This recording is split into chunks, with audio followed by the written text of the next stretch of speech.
Okay సరే. So let me close this. Suffix method. Okay, suffix పద్ధతి. So సఫిక్స్లో కూడా మనము ఈ ఇంటర్మీడియట్ అనేది రాస్తున్నాను. ఈ ఇంటర్మీడియట్ అనేది మీకు అర్థం కావడం కోసం రాస్తున్నాను. మీరు ఎగ్జామ్లో కూడా పెట్టి రాయొచ్చు, బట్ ఫైనల్ ఆన్సర్ రాయడం ఇంపార్టెంట్. మీరు మధ్య దాకా రాసి వదిలేస్తే మాత్రం మార్క్స్ పడవు. Okay, suffix final. మీరు ఫైనల్ స్టేజ్ అని రాయాలి, ఇంటర్మీడియట్ స్టేజ్ అని రాయాలి. ఇంటర్మీడియట్ అంటే అవతలకి అర్థం కాదు. ఇది మనము మీకు అర్థం కావడం కోసం మనం వాడుతున్న కొత్త భాష. ఓకేనా, నువ్వు ఇంటర్మీడియట్ అంటే వాడు ఏందబ్బా అనుకుంటాడు. ఇంటర్మీడియట్ స్టేజ్ అని రాయాలి. ఓకేనా, ఫైనల్. ఓకే, ఇంటర్మీడియట్ స్టేజ్ రాయగలను, లాస్ట్ ఫైనల్ స్టేజ్ రాస్తే సార్. సరే అదే రాయి. నువ్వు ఫైనల్ స్టేజ్ రాస్తే పర్వాలేదు, కాకపోతే అవతల వాళ్ళు మీరు కాపీ కొట్టి రాశారు అనుకోకూడదు.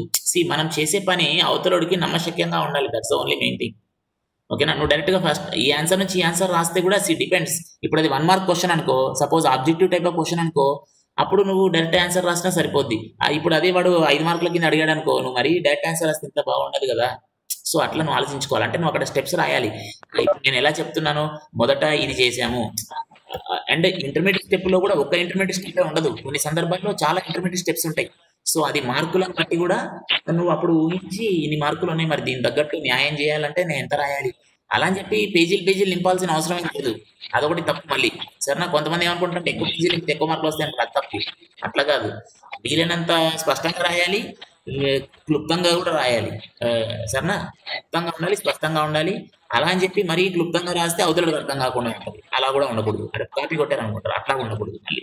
సరేనా, సో మీరు ఇప్పటికి ఎన్నో ఎగ్జామ్స్ రాశారు, మీకు అనుభవం ఉండాలి, ఏం రాయాలి, ఎలా రాయాలి, ఎన్ని మార్కులకు ఎంత రాయాలి, అట్లా కూడా. ఓకే, ఒకటి మాత్రం చెప్తున్నాను, పేజీలు నింపడం మాత్రం పరిష్కారం కాదు.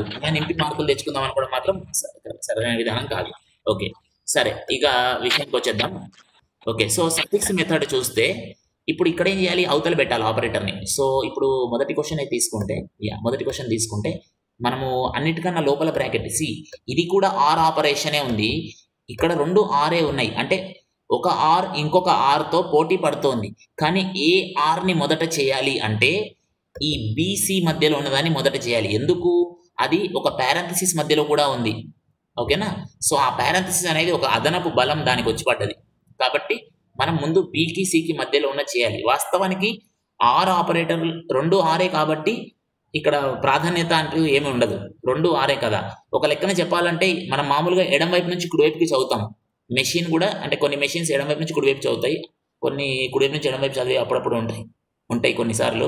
బట్ జనరల్గా ఎడం వైపు నుంచి కుడివైపు చూసినప్పుడు మనకి మరి మొదట ఈ ఆర్ అనేది తారసపడుతోంది. మనం మొదట దీన్ని చూస్తాం ఎడం వైపు నుంచి కుడివైపు వస్తున్నప్పుడు. ఆ లెక్కన మరి ఇది చేయాలి, కానీ ఇది చేయట్లేదు, దీన్ని చేస్తున్నావు. ఎందుకయ్యా అంటే దీనికి అదనపు బలం ఒకటి చేకూరింది ఈ పారాంథసిస్ ఎక్స్ట్రా ఉండడం వల్ల.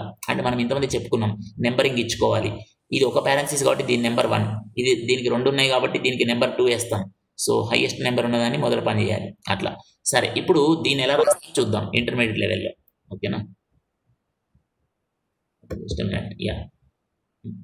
జూమ్ అవుతాం. Okay, so let me start writing. So AR అని వచ్చేసేసి ఇప్పుడు జాగ్రత్త చూసుకో, బీసీవి అని పెట్టాను. ఓకేనా, బీసీవి అని పెట్టేసాను. నెక్స్ట్ లెవెల్లో ఏం చేస్తాం, ఇప్పుడు నీకు ఈ బీసీఆర్ అనేది పెట్టాం కదా, బీసీఆర్ అని ఉంది కదా, నీకు కాస్త కన్ఫ్యూజింగ్గా ఉంటే ఇది ఎందుకు ఇలా వచ్చిందో దాన్ని కాసేపు డి అందాం. ఇప్పుడు ఇలా ఉంది కదా, నువ్వు దీన్ని ఎలా రాయాలి, ఏడిఆర్ అని రాయాలి.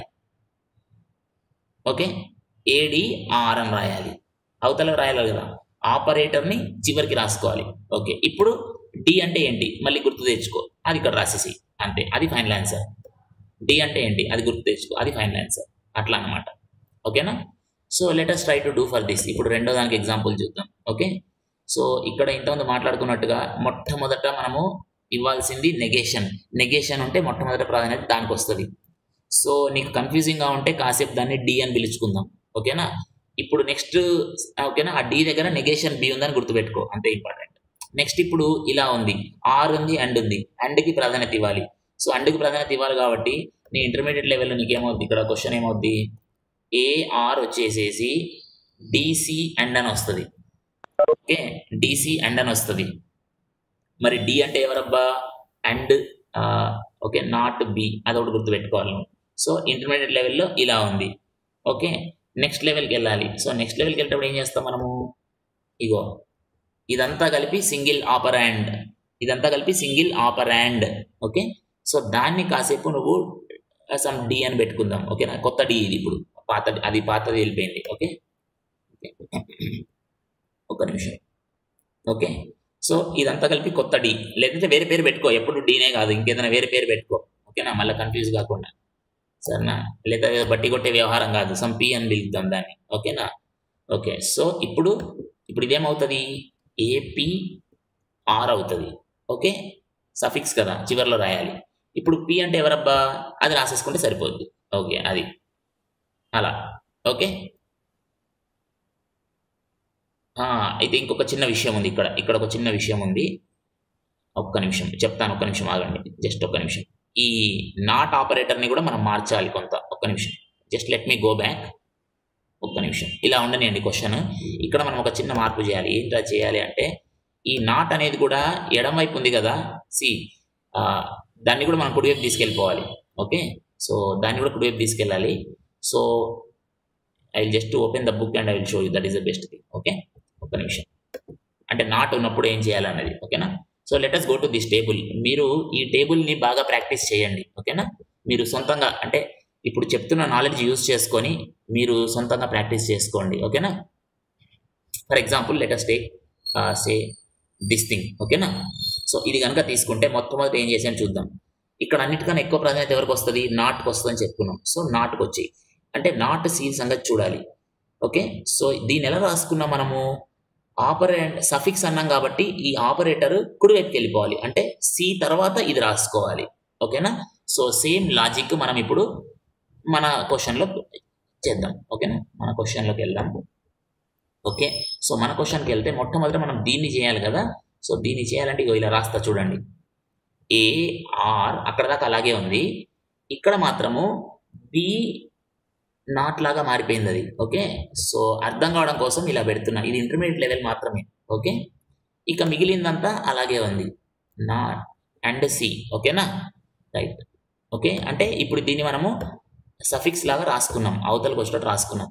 సో దీన్ని కాసేపు కన్ఫ్యూజింగ్ లేకుండా ఉండడం కోసము డి అని పెట్టుకుంటా కొద్దిసేపు వరకు.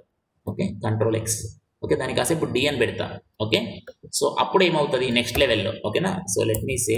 ఓకేనా, అక్కడే రాసేస్తున్నా ప్రస్తుతానికి. ఓకే, ఎందుకంటే స్టేజెస్ ఎక్కువ ఉన్నాయి కాబట్టి అక్కడే రాస్తున్నా ప్రస్తుతానికి. ఒక నిమిషం. ఓకే, సో ఇప్పుడు అండ్కి ప్రాధాన్యత ఇవ్వాలి కాబట్టి ఏఆర్ ఓకే డిసి అని పెట్టి అండ్ పెడుతున్నా. ఓకేనా, ఓకే, ఇప్పుడు ఇక డి అంటే ఏంటో మనకి ఇబ్బంది లేకుండా ఒరిజినల్ది సబ్స్టిట్యూట్ చేసేసుకుందాం. ఓకేనా, ఇక ఈ బ్రాకెట్ కూడా అవసరం లేదు, ఈ పారెన్సిస్ కూడా అవసరం లేదు. ఆ పారెన్సిస్ కొంచెం కన్ఫ్యూజ్ లేకుండా ఉండడం కోసం పెట్టుకుంటున్నాం. ఓకే, సో ఇప్పుడు అది ఇలా మార్పు చెందింది, ఈ పారెన్సిస్ కూడా మనకి ఇప్పుడు అవసరం లేదు. ఓకే, ఇక్కడ దాకా వచ్చాము. ఓకే, సో నెక్స్ట్ లెవెల్లో you should also perform for the or operator. ఓకేనా, సో యూ కెన్ జస్ట్ ఒక నిమిషం ఇదంతా సెలెక్ట్ చేసుకొని, ఇదంతా ఒక ఆపరేటర్ అనుకుందాం. Let us say that is some Q. Okay, అలా అనుకున్నప్పుడు మనకి ఫైనల్ ఆన్సర్ ఏంటి, ఏక్యూవి అని వస్తుంది. బట్ క్యూ అంటే ఏంటి, let us right. Okay, so let me make it like this. ఒక్క నిమిషం, దీన్ని కాస్త పక్కకు చెప్తాను. Okay, let me make this table slightly small size so that it will be visible. కొంచెం చిన్న చేద్దాం. Okay, so you can see no what it is. ఓకేనా, సో ఇట్లా మీరు ప్రాక్టీస్ చేసుకోండి టేబుల్లో ఉన్నవి. Let me go to the textbook directly no. Yeah fine. Okay, so you just practice some more things. Okay, ఈ టేబుల్లో మీరు ఇది ఇచ్చాడు అనుకుంటే ఇది ఎలా తెప్పియాలి, అది ఎలా తెప్పియాలి, అట్లా మీరు ప్రాక్టీస్ చేసుకోండి. And this is the general way how the machines will try to use it. ఓకేనా, how the machines will scan from left to right and while they are scanning they will perform. So just ఒక example చెప్తా ఎట్లా scan చేస్తాయంటే, for example ఒక computer మనము దానికి input ఇలా ఇచ్చామనుకో, ఒక ఎక్స్ప్రెషన్ ఇలా ఇచ్చామనుకో, అది ఎడం వైపు నుంచి చూసుకుంటూ వస్తుంది. సో చూసుకుంటూ వచ్చిన వాడు ఏం చేస్తా అంటే మొట్టమొదటి దానికి ఎండ్ కనబడ్డది. ఓకే, అది తనకి మీకు తెలుసు కదా, స్టాక్స్ క్యూస్ అని మీరు అట్లీస్ట్ పేరు వినే ఉంటారు. అంటే సెకండ్ ఇయర్లోనే ఉన్నారు, పేరు పూర్తిగా మీకు ఎక్కువ డీటెయిల్స్గా తెలుసో లేదో కానీ ఐ థింక్ మీకు సి ప్రోగ్రామ్లో వచ్చే ఉంటుంది స్టాక్స్ క్యూస్ అనే వర్డ్స్ సమ్వేర్. ఓకే, సో ఇలా వచ్చేటప్పుడు మొట్టమొదట అది ఏ ఆపరేండ్స్ ఉన్నాయి, ఏమేమి ఆపరేటర్స్ ఉన్నాయి చూసుకుంటుంది. సో ఇక్కడ ఆపరేటర్ ఇది కనబడింది. So it will keep in say some kind of stock. ఓకేనా, ఓకే, ఫలానా నాకు ఎదురైందని గుర్తుపెట్టుకుంది. నెక్స్ట్ ఏ అనేది ఒకటి వచ్చింది, ఒక ఆపరేటర్ వచ్చింది, ఒక ఆపరాండ్ వచ్చింది, తర్వాత ఇంకొక ఆపరేటర్ వచ్చింది. Okay, and then again it is seeing some operands. So ఇలా చూసుకుంటూ వెళ్ళినప్పుడు what it will do, it will start scan చేసేసుకున్నాక it will perform this operation first. Okay, ఈ పర్టికులర్ ఆపరేషన్ పర్ఫామ్ చేసేసి అంటే ప్రీఫిక్స్ మెథడ్లో. ఓకేనా, అంటే అన్నిటికన్నా రైట్ మోస్ట్ ఉన్నది ఫస్ట్ పర్ఫామ్ చేసేస్తుంది. అన్నిటికన్నా రైట్ మోస్ట్ ఉన్నది ఫస్ట్ పర్ఫామ్ చేసేసి ఆ వచ్చిన దానికి మళ్ళీ ఇంకొంచెం ఎడంవైపు జరిగి అప్పుడు పర్ఫామ్ చేయడం అనమాట. సో ఫస్ట్ రైట్ మోస్ట్ చేయాలి అంటే ఈ బిఆర్సి జరుగుతుంది. ఓకే ఓకే, ఫస్ట్ ఇది జరుగుతుంది, తర్వాత it will perform with a అనమాట. ఓకే, సరే. So let us just to close this topic, but it is a very important topic. I want you to go through that table completely and try to prove for yourself. మీకు మీరు prove చేసుకొని try చేయండి. Okay, so now let us go to another topic. Okay, మనము set theory గురించి మాట్లాడుతున్నాం కదా. So దీంట్లో కొన్ని చిన్న చిన్న పాయింట్స్ డిస్కస్ చేసి ఒక 5 to 7 minutes will close for today. Okay, ఈరోజు సెషన్ క్లోజ్ చేద్దాం.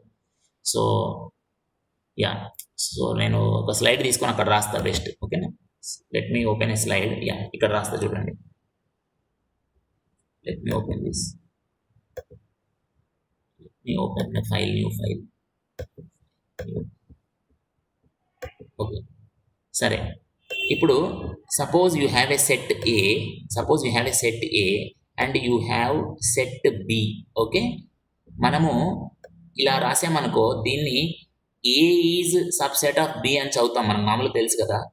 ఇలా ఉందనుకో, we call this is A is subset or equal to B. అంటే ఏంటి, let us try to understand with some example. Okay okay, let me say this. ఒక నిమిషం. Okay, yeah. So ఇలా ఉన్నప్పుడు మీరు పక్కన రాసుకోండి పేపర్ మీద, ఊరికే వింటూ కూర్చుంటే కూడా సరిపోదండి. ఓకేనా, పక్కన అట్లీస్ట్ పేర్లు రాసుకోండి, ఆ డెఫినేషన్ బేసిక్గా రాసుకోండి.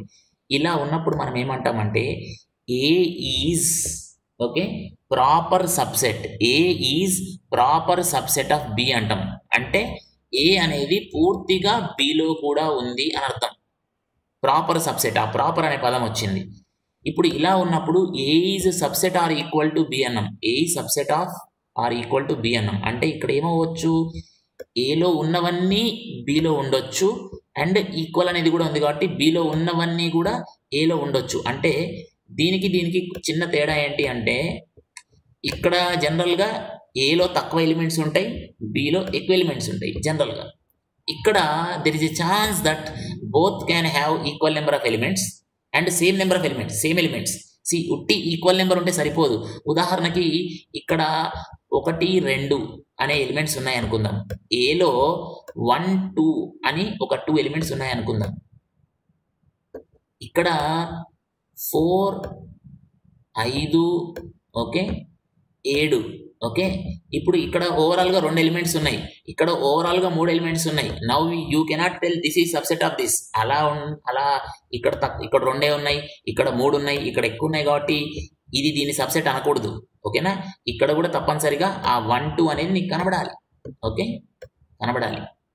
ఓకే, సో ఇక్కడ ఉన్నవన్నీ ఇక్కడ ఉండాలి, ప్లస్ అదనంగా కొన్ని ఉంటే అప్పుడు that will call as A is proper subset of B. అలా కాకుండా ఇక్కడ 1, 2 ఉంటే బిలో కూడా ఆ 1, 2 మాత్రమే ఉన్నాయి అనుకో, అప్పుడు వీసే A is equal to B. అప్పుడు వీసే A is equal to B. So I hope you understood what it is.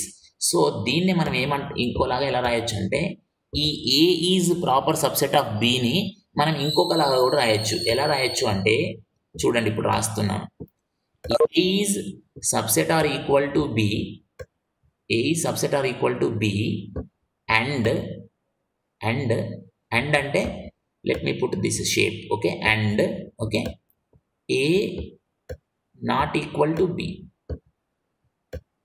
A not equal to B. So ఈ పాయింట్ కొంచెం జాగ్రత్తగా అర్థం చేసుకోవాలి. ఓకే, సో ఇక్కడ ఏమంటున్నాడు, A is subset or equal to B అన్నాడు. ఓకేనా, A is subset or equal to B ఉండాలి, అదే సమయంలో A not equal to B ఉండాలి. అంటే అప్పుడు ఆటోమేటిక్గా ఈ కింది భాగం కట్ అయిపోయినట్టే. ఓకే, ఇది కట్ అయిపోయినట్టే, అంటే ఇది లేనట్టే. సో అప్పుడు మిగిలింది ఏంటి, A subset of B, A is proper subset of B అయినట్టు. ఓకేనా, సో కాబట్టి ఒక్క నిమిషం. ఓకే, సో యా, సో ఇప్పుడు ఈ రెండు ఈక్వివాలెంట్ అని రాసుకోవచ్చు మనం. కాబట్టి ఇలా రాసిన రెండు ఒకటే అన్నమాట. సో మనము ఈ రెండింటిని ఈక్వివాలెంట్ అంటున్నాం. ఈక్వివాలెంట్ మనకు సింబల్ తెలుసు కదా, ఇటు ఒక బాణం పెడతాము ఇట్లా, మళ్ళీ ఇటు ఒక బాణం పెడతాము ఇట్లా. ఓకేనా, సో ఈ రెండు ఈక్వివాలెంట్ అని అనొచ్చు అనమాట. సో దీన్నే ఇంకొక పేరుతో కూడా పిలుస్తాం. A is proper subset of B అంటాము, లేకపోతే ఏ ఈజ్ ప్రాపర్ ఇంక్లూజన్ అని కూడా పిలుస్తాం. ఒక్క నిమిషం అది ఇక్కడ టైప్ చేస్తాను. A is proper subset of B అనొచ్చు, లేదా దాన్ని ఇంకొక పేరు A is proper inclusion of B అని కూడా పిలవచ్చు, ఇంకొక పేరు అంతే. ఓకే, అయితే ఇప్పుడు చిన్న చిన్న ప్రాపర్టీస్ చూద్దాం. ఇంకొక 4 minutes మనకి ఎలాగో టైం ఉంది, కంగారు పడకండి. రైట్, సో ఇప్పుడు ఒక చిన్న ప్రాపర్టీ చెప్తాను, అండ్ ఇట్స్ చాలా కామన్ సెన్స్, అది అర్థమైపోద్ది చెప్పగానే వెంటనే ఓహో ఇంతే కదా అనిపిస్తుంది. ఉదాహరణకి నేను A is proper subset of B అన్నాను అనుకోండి. ఓకేనా, ఇక్కడ టైప్ చేస్తాను. If A is proper subset of B, ఓకేనా, అంటే ఏలో ఉన్నవన్నీ బిలో ఉన్నాయి అండ్ బిలో ఏవో ఎక్స్ట్రా ఉన్నాయి, దాని మీనింగ్ అది కదా. అప్పుడు can I say B is A proper subset of A అనొచ్చా? ఇప్పుడు నేనేమంటున్నా, A is proper subset of B అన్నా, దాని అర్థం ఏంటి, ఏలో ఉన్నవన్నీ బిలో ఉన్నాయి, బిలో కొన్ని ఎక్స్ట్రా ఉన్నాయి. అప్పుడు నేను B is proper subset of A అనవచ్చా అనకూడదా చెప్పండి? యా, మీరు మైక్లో చెప్పవచ్చు. చెప్పొచ్చా? అనకూడదు సార్. అనకూడదు. Very good. అనకూడదు. బిలో ఎక్కువ ఉన్నాయి కదా, బిలో ఎక్కువ ఉన్నప్పుడు దాన్ని సబ్సెట్ ఆఫ్ ఏ అని ఎలా అంటావు? అనకూడదు. So you cannot say that B is subset of A అనలేము. ఓకేనా, యూ కెనాట్ సే దట్. అంటే ఇక్కడ ఏం చెప్పదలుచుకున్నానంటే, మనం మామూలుగా కమ్యూటేటివ్ ప్రాపర్టీ అంటుంటాం కదా. ఇప్పుడు A intersection B is equal to B intersection A అంటాం, కానీ ఇక్కడ అనడం కుదరదు. ఏ యూనియన్ బి ఉంటే బి యూనియన్ ఏ రెండు సమానం అంటాం, కానీ దీని కుదరదు. ఓకేనా, అంటే చెప్పదలుచుకుంది ఏంటంటే, let me just write it. ఒక్క నిమిషం. Okay, just let me take this pen. A suppose union B ఉందనుకో, నువ్వు దాన్ని ఇది equivalent to B union A అంటావు. అంటే దాని కమ్యూటేటివ్ ప్రాపర్టీ అని కూడా పెద్ద పేరు పెట్టావు దానికి. ఓకే, బి యూనియన్ ఏ అంటాం, కానీ ఈ సబ్సెట్ విషయంలో ఇలా పనిచేయదు, అది కమ్యూటేటివ్ ప్రాపర్టీ పనిచేయదు ఇక్కడ. Okay, that is what we should know. Okay, తర్వాత అయితే కానీ ఇక్కడ వేరే ప్రాపర్టీ ఒకటి సాటిస్ఫై అవుతుంది, అంటే ఇక్కడ కమ్యూటేటివ్ ప్రాపర్టీ పనిచేయదు అని ఇక్కడ రాసుకుందాం. ఓకేనా, so let me say that. ఇంకోలాగా చెప్పాలంటే దాన్ని రిఫ్లెక్సివ్ ప్రాపర్టీ అని కూడా అనొచ్చు. ఓకేనా, ఇప్పుడు రిఫ్లెక్ట్ అంటే మనకు తెలుసు మామూలుగా అద్దంలో చూసుకోవడం లాగా, రైట్. సో ఇక్కడ బి బదులు ఏ పెట్టావు, ఏ యూనియన్ బిని అద్దంలో చూస్తే బి యూనియన్ ఏ లాగా కనబడింది. Let us think like that. Okay, అది ఓకే, అక్కడ సాటిస్ఫై అవుతుంది, అంటే రిఫ్లెక్షన్ ఈజ్ ఓకే. కానీ ఈ సబ్సెట్ విషయానికి వచ్చేసరికి రిఫ్లెక్షన్ అనేది పనిచేయదు. ఓకేనా, ఓకే, సో రిఫ్లెక్సివ్ ప్రాపర్టీ అని కూడా పిలుస్తాం అప్పుడప్పుడు దాన్ని. ఓకే, సో జస్ట్ ఇంకొక 2 minutesలో let us close it. But before that let me just write one final sentence. Yeah, కానీ ఇక్కడ let me write it here like this. Okay, yeah, okay, ఇలా రాస్తాను. Okay, reflexive property is not satisfied. Okay, is not satisfied. Okay, but కానీ transitive property అనేది ఉంది. Transitive property is satisfied అంటే ఏంటో చెప్తాను. ట్రాన్సిట్ అంటే ఏంటి? ఒక రకంగా సమ్ కైండ్ ఆఫ్ ప్రయాణం లాగా భావించవచ్చు. ఓకేనా, ఒకదాని నుంచి ఒకదానికి అందివ్వడం లాగా భావించవచ్చు. ఓకేనా, అంటే మీనింగ్ ఏంటంటే సపోజ్ ఏ ఈజ్ ఓకేనా సబ్సెట్ ఆఫ్, అంటే పూర్తిగా రాయట్లేదు, టైం లేదు మనకి.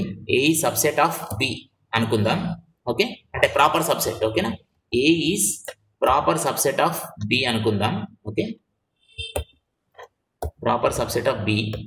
అట్లాగే B is proper subset of C అయినచో, ఓకేనా, అలా అయితే గనక ఓకే, అప్పుడు మనం ఏం చెప్పొచ్చు అంటే then, okay, then we can say A is proper subset of C. ఇది కొంచెం నమ్మశక్యంగానే ఉంది కదా. ఇప్పుడు ఏలో A is proper subset of B అంటే ఏంటి? ఏలో ఉన్నవన్నీ బిలో ఉన్నాయి, బిలో ఎక్స్ట్రా ఉన్నాయి. ఇప్పుడు మళ్ళీ B is proper subset of C అంటే ఏంటి? బిలో ఉన్నవన్నీ సిలో ఉన్నాయి, సిలో కొన్ని ఇంకా ఎక్స్ట్రా ఉన్నాయి. అలాంటప్పుడు మనము A is proper subset of C అని చెప్పడంలో తప్పేం లేదు కదా, రైట్? ఎందుకంటే ఏలో ఉన్నవన్నీ సిలో ఆటోమేటిక్గా ఉన్నాయి. ఎందుకంటే సి అనేది ఒక పెద్ద చేప. You can think of like that. A చిన్న చేప, దెన్ బి పెద్ద చేప, సి ఇంకా పెద్ద చేప, something like that. Okay, right. So I want you to go through these kind of things and వాటికి చిన్న చిన్న ప్రూఫ్స్ ఉంటాయి. వీటికి ఇవన్నీ ఎలా నిరూపించాలి అనేవి చిన్న చిన్న ప్రూఫ్స్ టెక్స్ట్ బుక్లో ఉంటాయి. కాస్త సొంతంగా కూడా చదువుకోండి. మొత్తం ఒక ఉపాధ్యాయుడి మీదే ఆధారపడకూడదు. ఆయన చెప్పిందే వింటాను, ఆయన చెప్పకపోతే నేను వినను, నేను చదువుకోను అంటే that is not the right way. ఓకేనా, ఈ లెవెల్కి వచ్చినాక, డిగ్రీ లెవెల్కి వచ్చినాక కొంత మీరు కూడా చదువుకోవాలి. ఓకేనా, రైట్. సి లెక్చరర్ అంటారు అంటే just they will give you some direction, they will teach something, they will give direction for something. So మీరు ఓన్గా కూడా చదువుకోవాలి. ఆ ఎన్పిటిఎల్ వీడియోస్ చెప్పాను, డిస్క్రీట్ మ్యాథమెటిక్స్. సి మీకు ఎన్పిటిఎల్లోకి వెళ్ళి ఈ మీ ఎంఎఫ్సిఎస్ అని కొడితే రాదు. ఈ ఎంఎఫ్సిఎస్ అనేది జేఎన్టీ కూడా పెట్టిన పేరు. ఓకేనా, ఎంఎఫ్సిఎస్ అనేది మీరు పెట్టుకున్న పేరు, అందరూ అదే పేరుతో పిలవరు దాన్ని. సో మీరు ఎన్పిటిఎల్ లెక్చర్స్కి వెళ్ళినాక డిస్క్రీట్ మ్యాథమెటిక్స్ అని కొట్టండి, కొడితే వస్తాయి వీడియోస్. మీకు ఆల్రెడీ లింక్ పంపించాను చాలా రోజుల కిందే, రైట్? సో అది చూస్తూ ఉండండి అప్పుడప్పుడు, రైట్? ఇప్పుడు చెప్తున్న టాపిక్స్ అన్నీ అక్కడ ఉంటాయి. మోస్ట్లీ వాళ్ళు కొంచెం డిఫరెంట్గా చెప్పొచ్చు, బట్ మీకు ఆ కాన్సెప్ట్ అనేది చాలా ఇంపార్టెంట్. సరే, ప్రాక్టీస్ చేసుకోండి. సరే, ప్రస్తుతానికి let us close. If you don't have any doubt ఉన్న వాళ్ళు ఉండొచ్చు, లేని వాళ్ళు సైన్ అవుట్ చేయొచ్చు, ఎప్పుడైనా సరే, గుర్తుపెట్టుకోండి, right? Let me close this.